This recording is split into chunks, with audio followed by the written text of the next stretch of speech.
शहजादी का राज।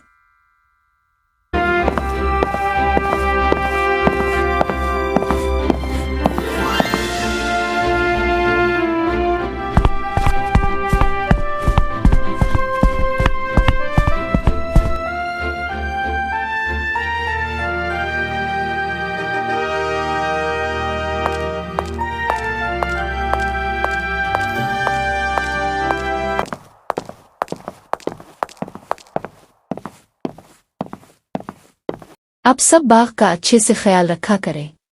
मलिका नाज़नीन और बादशाह इकबाल तख्त पर बैठे हैं।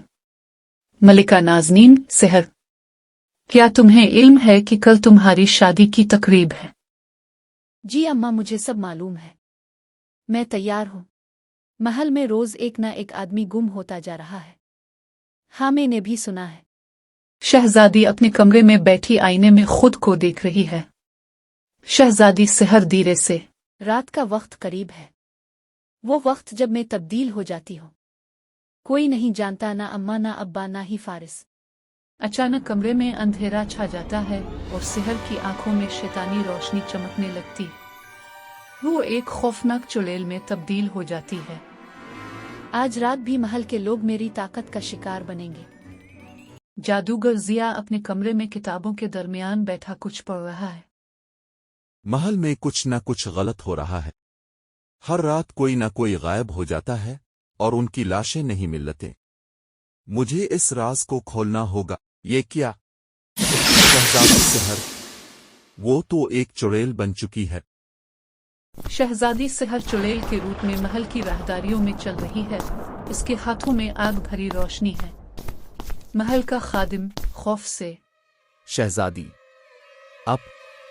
अब कौन है? मैं वो हूँ जो तुम्हारी मौत बनेगी। चुड़ैल सेहर खादिम पर हमला करती है और वो चीख कर गिर जाता है। जादूगर जिया महल में दाखिल होता है और चुड़ैल सेहर को देखकर एक तिलिस्म फेंकता है। रुक जाओ शहजादी, मैं जानता हूं कि तुम कौन हो।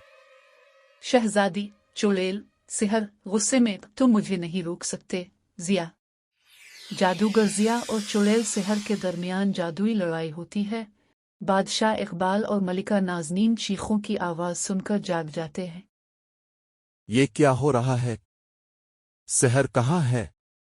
जादूगर जिया आखिरकार शहजादी को काबू कर लेता है और तिलिस्म की मदद से इसे वापस इंसान बना देता है। बादशाह और मलिका पहुंच जाते हैं।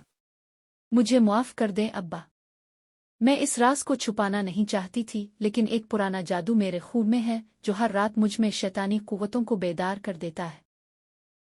जादूगर जिया, बादशाह इकबाल और मलिका नाज़नीन मिलकर एक बड़ा जादुई तिलिस्म तैयार करते हैं जो शहजादी को हमेशा के लिए चुड़ैल के असर से आजाद कर देता है। सेहर, मैं तुमसे मोहब्बत करता हूँ।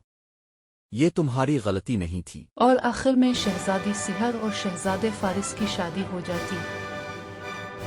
फारिस, तुम्हारा शुक्रिया कि तुमने मेरा साथ दिया।